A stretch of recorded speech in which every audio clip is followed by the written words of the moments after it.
Hey, welcome into A Cup of Hoops. This is Season 2, Episode 13, Regional Finals and TAPS Championships. We got ticket punching going on tonight. Lyndon's going to recap some of the TAPS Championships and we're also going to preview the upcoming games in TAPS in the Final Four. So let's get to it. But before we get started, I want to talk about our sponsor, Synergy. A Cup of Hoops is powered by Synergy. As an evaluator, Synergy makes things easy. Their tools are game changer for basketball at every level. With an open source system, player filtering, and access to accurate stats, Synergy provides the insights to help us excel at our jobs. Most NBA teams, college programs trust Synergy for streaming and database analysis. It's now available to high school programs. If you're serious about the game, jump in. Thanks to Synergy for powering A Cup of Hoops. Little housekeeping, gas so fast break. You're going to get our championship picks. A lot of content in there this week. So subscribe. It is important. This is a very busy time of year, very fun time of year, but I really call our Gasso season starting now because of the amount of media that we put on for the state of Texas. So jump on our fast break. Make sure you're watching, obviously, if you're on here. That's exciting. Lyndon's frozen right now, but we'll get back to him. Lyndon? All right. Well, we're going to keep it rolling here and hope he comes back. Next Gen, March 2nd, 2025. That is this Sunday. It is sold out. The team has done a great job, particularly Michael. We're really, really, really looking forward to that event. We've got a lot of high-level basketball, high-level 27s, 28s, and 29s. Media, if you haven't signed up for a media pass, jump in there. Get on it. We're excited to see you Sunday. We're going to have a lot going on Sunday morning, so don't wait. Please get that in today. I'm sure Michael put the deadline yesterday, but if you're going to try again. Event schedule's out. 12 events, 5 cities, 1 state. Let's get it. Gasso app, we're still updating all the playoffs with all the sites and everything. There he is. Lennon just jumped back in. Was he back in? Okay. He's I was about to call him. Yep. Make sure you're following us on Twitter. It was perfect time. Lennon, TAPS Championship recaps. We had 3A through 1A yesterday. Tell us a little bit about what went on at every level. Yeah, started out watching yesterday at 3A. Dallas Yavne Academy wins the 3A state title over Waco Live Oak by 10 points. Darren Satcher, your MVP performer, selected by Gasso in the media. Moving on to 2A, Galveston O'Connell, Derek Kirks, Roderick Dozier lead the way past Decatur Victory Christian. They ended up winning by a score of 49-35. And then the final game, the 1A that I was watching yesterday, Texoma Christian comes out with a close one, beating Divine Savior 55-51 for the first 3 TAPS championships. And obviously, we'll preview this. We got games kicking off all day in the semifinals, but I'll be down there tomorrow for the 4A through 6A state championship games in Waco. That's fun. High-level basketball. Let's go ahead and jump into the TAPS semifinal games. Blue, I'm going to pass it to you. What game are you looking forward to tonight in the really talented slate? Well, just throughout this entire – these are my notes here. So I'm going to be looking down a lot. I'm excited. I called Lyndon earlier saying, hey, I got to slow it down a little bit because I could pass out by 4 o'clock today. I am so juiced for today for all the games. And then looking at TAPS, you have Prestonwood and Dallas Parish Episcopal. I mean, Parish won last year. This is the first year in several years that that Parish and Prestonwood weren't in the same district. So they haven't even played each other this year. So it's kind of in a lot of ways we get to this point in traditionally in TAPS that you're probably lined up against somebody that's in your district in the semifinals, which we've seen many years of Prestonwood and John Paul and so forth. But this year's a little bit different. And speaking to both, Jeff Clarkson and Coach Jamani, they're ready. They know there's no secrets between them. When you look at Prestonwood, you're looking at Josh Massengale, Matthew McLean. They are really the catalyst for this team at Prestonwood on both sides of the ball. offense and defense, they have to get things going in order for this team to really be successful. But you put in an X factor, such as Blake Dickens, who really had a huge game the other night against John Paul, and Jeff Clarkson really wants to see more of that over the next couple of games for them to be successful. And he knows that they're going to throw the Almutter twins at them. They're going to be ready. They have to stay out of foul trouble, and what they have to do is just get into a rhythm and score. I mean, sounds pretty simple, but that's what Jeff Clarkson's really trying to do on the other side of the ball with Coach Parrish. I'm sorry, Parrish, with Coach Ajami.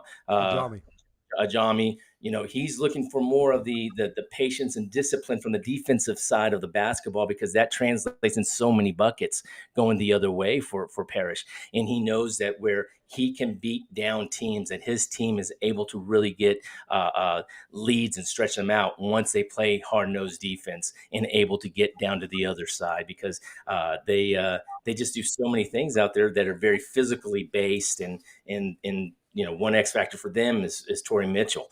He says when he has good space, good pace, and good space, that's when things really start opening up on the offensive end for Parrish. Love it. I'll jump in here. Brentwood Christian and Grace Prep. Lyndon, you and I had this game circled. We're on the opposite sides of the pick here, but Marcus Seeley and Blake Petty for Brentwood, and then versus a slew of young talent plus Josiah Williams over at Grace Prep. Should be a really, really fun game. Lots of fireworks, lots of talent. This is a Taps game to really tune into. You're going to see a lot of names that you're going to need to get familiar with. Lyndon? Yeah, and I'll talk about one in the 4A. It starts at 2, and that's Houston St. Francis versus Bernie Geneva. If you've been watching this show long, you're going to be familiar with all the St. Francis kids. They've got the big names. They've got Nigel Walls, Marion Harvey, John LeBoy, Christian Hodge. But Geneva comes in with a record of 31-5, got a lot of quality wins. They're a little bit more of an unknown quantity, probably to most of the state. But here they are on a big stage with the chance to prove this. And if they can disrupt that St. Francis rhythm and cancel out that size advantage, make a few shots, who knows? This one can get very interesting very fast. Love it. Lyndon, this is my favorite segment of the Cup of Hoops. I guess we're only going to be doing it on the Cup of Hoops, but this is the Let Lyndon Cook segment, and we're going to talk a little UIL playoffs small ball. So give us some matchups that you're looking forward to, 3A, 2A, and 1A. You really delivered on your Cup of Hoops last week on some of your call-outs. Yeah, hopefully I don't let y'all down this week, but let's start in Class 3A. Paradise versus Mount Pleasant Chapel Hill. The funny thing about this matchup is it's the same two coaches who played in last year's regional final, with J.D. Sullivan, who was at Ponders, now at Mount Pleasant Chapel Hill against Paradise. New faces at a new program, but you got the same two coaches going at it, squaring off against each other, and two guys, I think Jay Sullivan for Chapel Hill and then Cooper Jones for Paradise, may be how this game hinges on with their performances. Moving on to 2A, I'm sure you saw at some point on Twitter, we had a 5 overtime game with Shelbyville and Normandy. How many actual minutes of basketball is that? 52? 52. Okay. 52. So you're 12 minutes shy of playing 2 games in the same night, which is just crazy. But they draw Marlin in the regional final. The team that just beat Hawkins, knocked off the number 4 team in the state, has made a late charge as a contender. This one's, it's got kind of upset potential written all over it, with Shelbyville coming off that emotional, exhausting game and Marlin starting to peak at the right time. I think this is one to keep an eye on in 2A.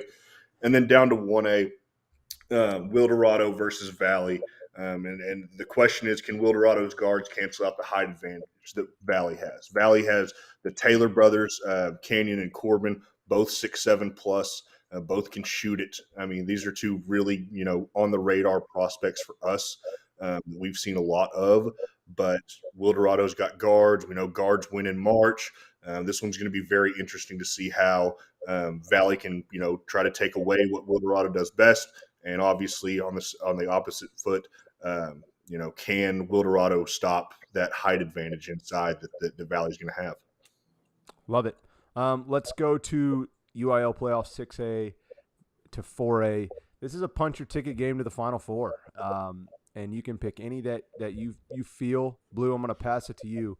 What game are you like super pumped to tune into tonight? The Carter Kimball third game clash. I mean, this has all the makings. I mean, with South Dallas and everybody that is so interested in this game, and wasn't this game circled basically since the beginning of the year? I mean, You couldn't now say some it, but things. you knew it, Yeah. kind of deal. Yeah, and you had to wait for the D1 and D2 to kind of play Play out. play out. But you talking, I spoke to Nick Smith. I talked to Lyndon Love here of Dallas Carter, and these guys are going to go out and they're going to play their game simply.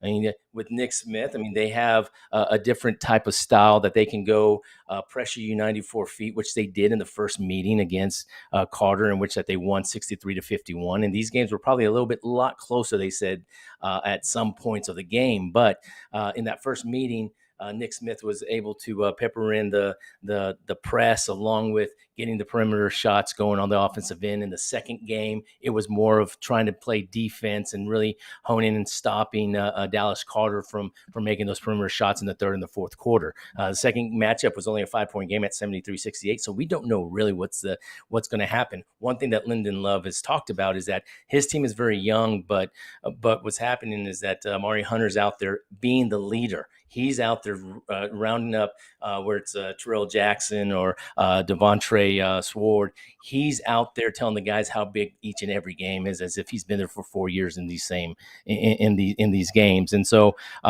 Coach Love just needs to keep it simple. He said we have to be patient. We have to be able to attack when we see that we can attack. We have to be able to hit perimeter shots when we're open. And he's going to be ready for anything that Nick Smith and Dallas Kimball throw at him. But it's a clash of the Titans right here.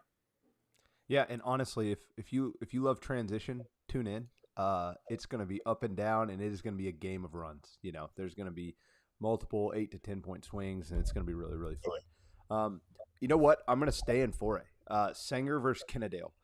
Two of the most underrated and best scorers in the state. On Sanger, you've got Hunter McNelms, who just gets downhill, makes plays.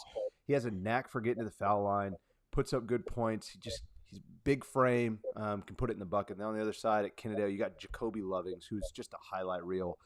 He's a threat to get going anytime, truly a microwave scorer. And I think this game is going to be a great game tonight. I have Kennedale going pretty far with my picks, but I know the threat Sanger possesses. We got to see them at Argasso a few times this year make real runs, and they're a fun group led by Hunter McNelm. So I'm really interested to tune in. I already got the link pulled up, like it's doing the countdown. I'm excited for that one. Lyndon? Yeah, let's move up to 5A with the Battle of Beaumont. Another game that's going to be the rubber match, if you will, the third meeting between these two teams. Westbrook took the first two against United, but this game's played at Lamar University, and it's going to be packed if I have anything to take a guess on. Obviously, you start with Elijah Garrett. Dylan Dodson's had a really nice playoff run with Beaumont Westbrook. But BU just does what they do. They always seem to find a way. They always seem to just, kind of grind out these wins in the playoffs. Westbrook has a chance to flip the narrative about Beaumont basketball, kind of get, it's been BU's city for the last 4 or 5 years. Westbrook can kind of put their flag down and say, you know what, we're here. We're representing Beaumont with us now. But, if BU continues to do what they do, this would be their 5th straight regional championship that they'd be able to pull off. And considering 2 of those were in 6A, that's a crazy run for these guys. Blue, why don't you continue the trend here in 5A? Well, Colleen Ellison, Waco U, the 1-2 finishers in their district wind up going to Division II. And so Ellison 10-0 in district. They battled Waco to 2 8-point wins, which was the closest that Ellison had played in a very long time, because they were winning through the district 30 plus per game. And so the key here is Keandre Brooks is back for Waco U. He was not there for those first 2 games in district for Ellison. So that's a little bit of an X factor, a guy that can really get them going into sets, and that Coach Felix says that is going to play a big role, because what he's done over the last couple of games has been getting them prepared and getting them creating shots for his teammates. And London Smith, he's been averaging about 18 points. He goes down the list here with Dre Rutledge scoring 24 points in their double overtime win versus Frisco Memorial. And then Justin Neal had 24 points in their 20-plus win against Sox. So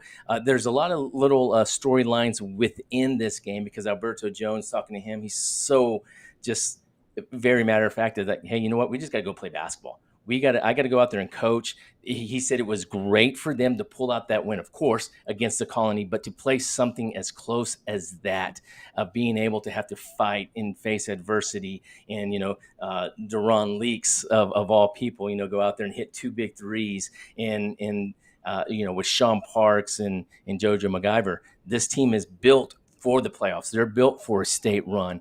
But you know what? But talking to Coach Felix, he's very relaxed. He knows that both coaches are very close friends. There's nothing that's going to be new except for having KB out there for Waco U to get that engine going. So it could be a little bit different. I don't know what the outcome is going to be. We're going to be tuned in, and I think that both of these teams are just gassed up and ready for this game. And Coach